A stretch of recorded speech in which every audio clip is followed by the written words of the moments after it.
திருமணமாகாத பெண்களாக இருந்தால் இந்த வளையல் அணிஞ்சுக்கிட்டா கூடிய விரைவிலே திருமணம் நடக்கும். இல்லை திருமண பாக்கியம் கிடைச்சி இந்த குழந்தை வரம் தள்ளி போகுது அப்படின்னா அங்கே இருக்கிற மரத்தில் நீங்கள் கட்டினாலும் கிடைக்கும். அந்த அம்மாவை நினச்சி மனசில் நினச்சி போட்டுக்கிறீங்க அப்படின்னா உங்களுக்கு குழந்தை பாக்கியமும் கிடைக்கும். இங்கே குழந்தை பாக்கியம் இந்த மாதிரி கிடைச்சவங்க நிறைய பேர் இருக்காங்க. அப்படி குழந்தை பாக்கியம் கிடைச்சவங்க எல்லாரும் என்ன பண்ணுறாங்க அப்படின்னா,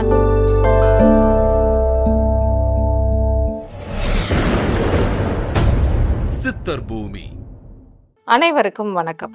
நம்ம பொதுவாகவே இந்த இறைவனோட ஆலயங்களில் போய் வழிபாடு பண்ணுறதுல எப்போவுமே நம்மளுக்கு ஒரு அலாதி பிரியம், அலாதி மகிழ்ச்சி இருக்கும்.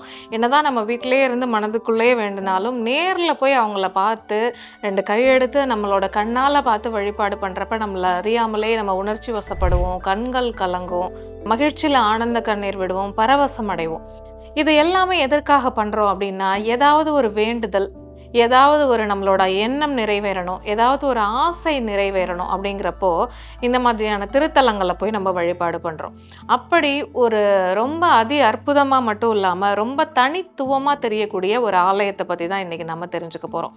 இந்த ஆலயம் எங்கே இருக்குது அப்படின்னா, சென்னை டு திருவள்ளூர் ரோட்டில் புட்லூர் அப்படிங்கிற ஊரில், அந்த புட்லூர் ரயில்வே ஸ்டேஷனுக்கு பக்கத்தில் இருக்குது. இது என்ன கோவில் அப்படின்னு பார்த்தோன்னா, புட்லூர் அங்காள பரமேஸ்வரி அம்மன் ஆலயம்.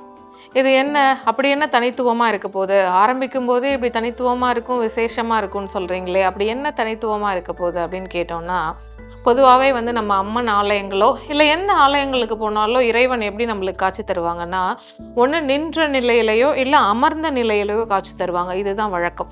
ஆனால் இந்த புட்லூர் அங்காள பரமேஸ்வரி அம்மனை பொறுத்த வரைக்கும் எப்படி காட்சி தருவாங்க அப்படின்னு பார்த்தோன்னா, ஒரு கர்ப்பிணி பெண் புற்று வடிவில் மல்லாந்து படுத்திருந்தால் எந்த மாதிரியான ஒரு அமைப்பில் இருப்பாங்களோ அந்த மாதிரியான அமைப்பில் இந்த அங்காள பரமேஸ்வரி அம்மன் நம்மளுக்கு காட்சி கொடுப்பாங்க.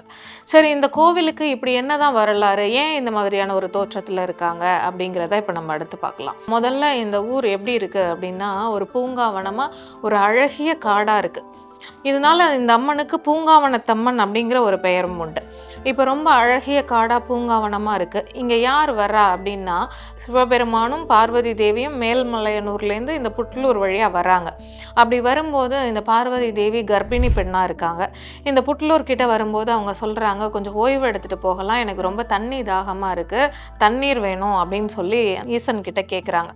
உடனே ஈசனும் என்ன பண்ணுறாரு, சரி தேவி கேட்டுட்டாங்க, நீங்கள் உட்காருமா, தண்ணி எடுத்துகிட்டு வரேன் அப்படின்னு சொல்லிட்டு பார்வதி தேவி அந்த இடத்துல உட்கார வச்சுட்டு போய் தண்ணீர் எடுத்துகிட்டு வர போகிறாரு.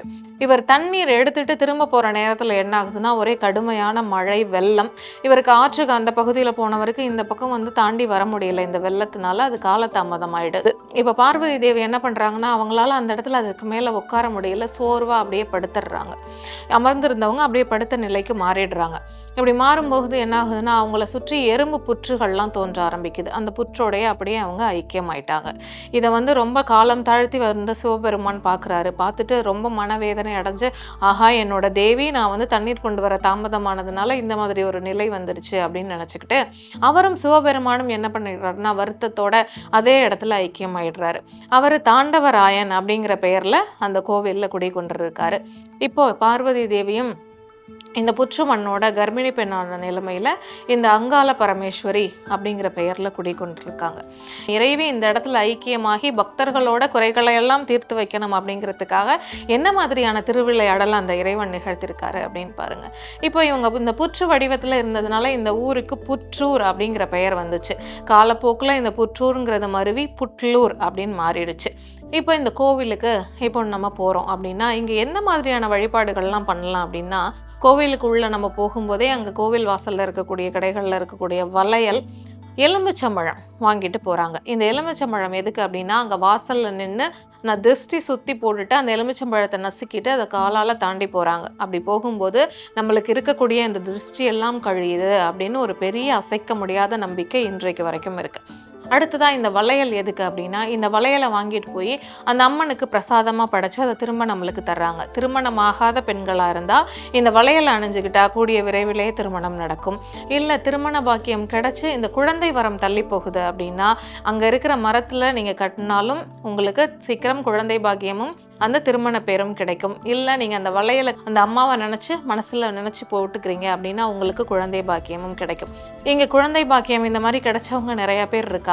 அப்படி குழந்தை பாக்கியம் கிடைச்சவங்க எல்லாரும் என்ன பண்ணுறாங்க அப்படின்னா, திரும்ப தன்னோட சீமந்தம் அப்படின்னு சொல்லக்கூடிய இந்த வளைகாப்பை இதே புட்லூர் அங்காள பரமேஸ்வரி அம்மன் கோவிலுக்கு வந்து நடத்திக்கிறாங்க. இப்படி நடத்திக்கிறதுனால என்ன ஒரு ஐதீகம் அப்படின்னா, அந்த அங்காள பரமேஸ்வரி எனக்கு ஒரு குழந்தைய கொடுத்தாங்க, திரும்ப நான் அவ சன்னதிக்கே போய் இந்த வளைகாப்பை நிகழ்த்தும் போது என்னோட பிரசவம் முழுவதும் சுகப்பிரசவமாக மாறுது அப்படின்னு இன்றைக்கும் கோவிலுக்கு வந்து போகிறவங்க கதைகள் சொல்லிக்கிட்டு தான் இருக்காங்க.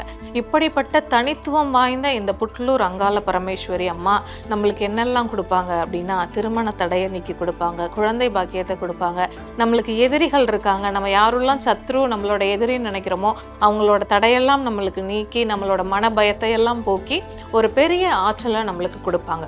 அதனால வாழ்க்கையில் ஒரே ஒரு முறையாவது உங்களுக்கு குழந்தை பிரச்சனையாக இருந்தாலும் சரி, வாழ்க்கையில் எப்படிப்பட்ட பிரச்சனையாக இருந்தாலும் சரி, வாழ்க்கையில் ஒரே ஒரு முறையாவது இந்த புட்லூர் அங்காள பரமேஸ்வரி அம்மாவை போய் தரிசிச்சுட்டு வாங்க. அதுக்கப்புறமா உங்கள் வாழ்க்கையில் நிகழ்த்துற அதி அற்புதத்தை நீங்களே கண்கூடாக பார்ப்பீங்க. நன்றி, வணக்கம். ஜோதிடத்தின் பரிணாம வளர்ச்சி. ஏஎல்பி ஜோதிடம். உங்கள் வாழ்க்கை உங்கள் கையில். சித்தர் பூமி.